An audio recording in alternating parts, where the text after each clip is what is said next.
According to the news today, Swift will change its name to Kodak. They will still be around, but they will just be another transfer business. So to use Chad's words, he thinks that Swift will just stop being important. Why? Because moves based on QR codes are the way of the future.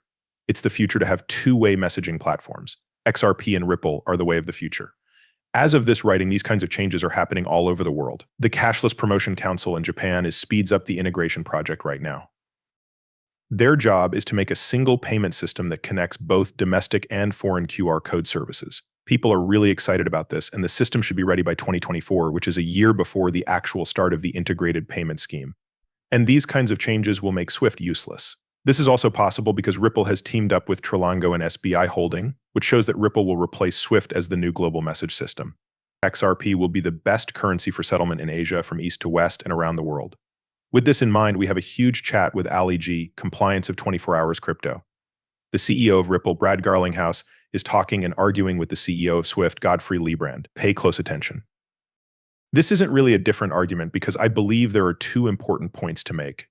Three things about this, and Godfrey already brought this up. Swift is now only a one-way message language. It's not really a cash provider, is it?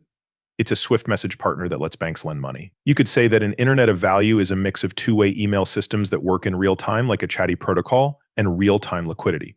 In a way, volatility is just the math expression for time times volatility. To give you an idea of how long a typical Swift exchange takes today, let's say 2 days. That's about 180,000 seconds. It takes 3 seconds to do an XRP exchange. By math, an XRP transaction has less volatility risk than a fiat transaction with an asset that isn't very volatile over a long period of time or an asset that is very volatile over a very short period of time. We'll talk about this again and again in this discussion. Swift going up against Ripple, and also having some smart home features, but Brad Garlinghouse kept turning them off.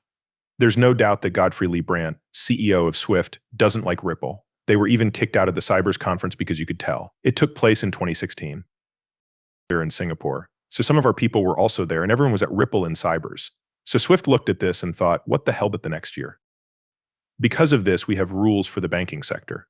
Central banks are here to help with that. That's why there are lenders of last choice. We have the SEC on securities to make sure that the prices of securities are correct. They do what they say, etc. That doesn't exist in the world of crypto, and I think that's also true in Cybers. That seems like a problem. That's not real in the world of crypto. That's not real in the world of crypto. That's not real in the world of crypto. That seems like a problem. It's hard for me to believe that none of that exists in the world of crypto. It's hard for me to believe that none of that exists in the world of crypto. Along a controlled path, every Ripple transaction goes to and from a regulated path. And this screen really shows how Brad Garlinghouse looked like he knew exactly how this was going to end. As he sees it, crypto, Ripple, and XRP will all be regulated at some point. Once this happens and Ripple takes over and replaces Swift, XRP's value will go through the roof.